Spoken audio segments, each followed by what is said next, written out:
घर तो जू विले पैलेस स्कीम में ही पहला घर वहीं ख़रीदा मैंने। वैसे जो पहले तो मैं अपने माँ बाप के घर में रहता था चेंबूर में, तो पहला घर मैंने जू विले पैलेस स्कीम में ख़रीदा। तो ऑब्वियसली मेरे ख्याल से हिंदुस्तान में हर हिंदुस्तानी का यही होता है कि उसका एक घर हो। जैसे बोलते हैं रोटी कपड़ा और मकान, मगर मकान बहुत ज़रूरी होता है।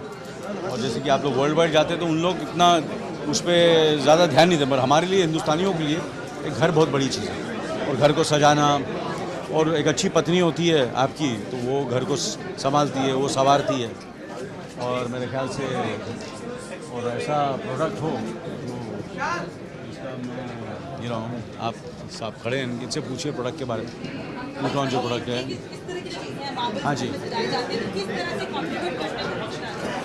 जी आपको अगर खूबसूरती के लिए और कन्वीनियंस के लिए ये दोनों चीज़ें बहुत ज़रूरी है, और थोड़ा सा रीज़नेबल भी होना। आजकल ये तीन चीज़ें बहुत ज़रूरी हैं। उसको रीज़नेबल होना चाहिए प्राइस में, और कन्वीनियंट होना चाहिए, and it has to be durable, that's the most important thing, and it has to look beautiful also. Guys, we are unveiling a new collection of iMarble here. So first we'll let Sunil ji speak about iMarble, and then Anil ji will add. See, he will, don't worry, he will. Okay, Anil, what are the three things you look into whenever you become a part of it, or associate yourself with it? Sorry? What are the three things you look into whenever you become a part of any brand, or associate yourself with any brand?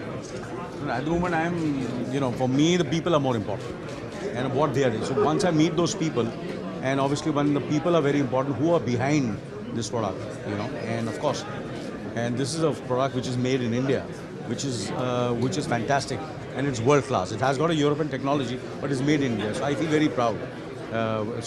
That's the reason I'm associated with it. Okay, how proud you feel if somebody like Anil Kapoor representing your brand? I feel very proud. Yeah. iMarble. Excuse me, he's still talking.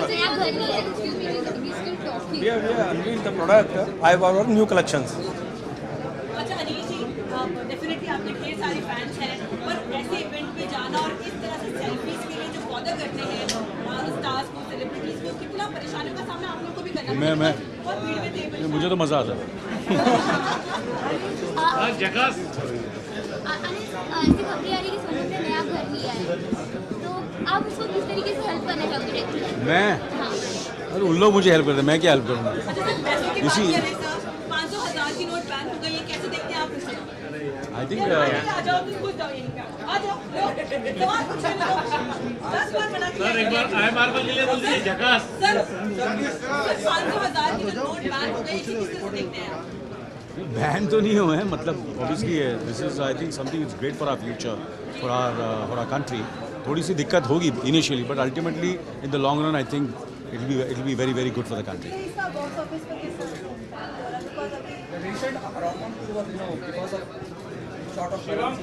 या definitely सी ये 3-4 एक हफ्ता 10 दिन तो थोड़ी तकलीफ तो होगी, तो उससे कलेक्शंस में फ़र्क तो पड़ेगा।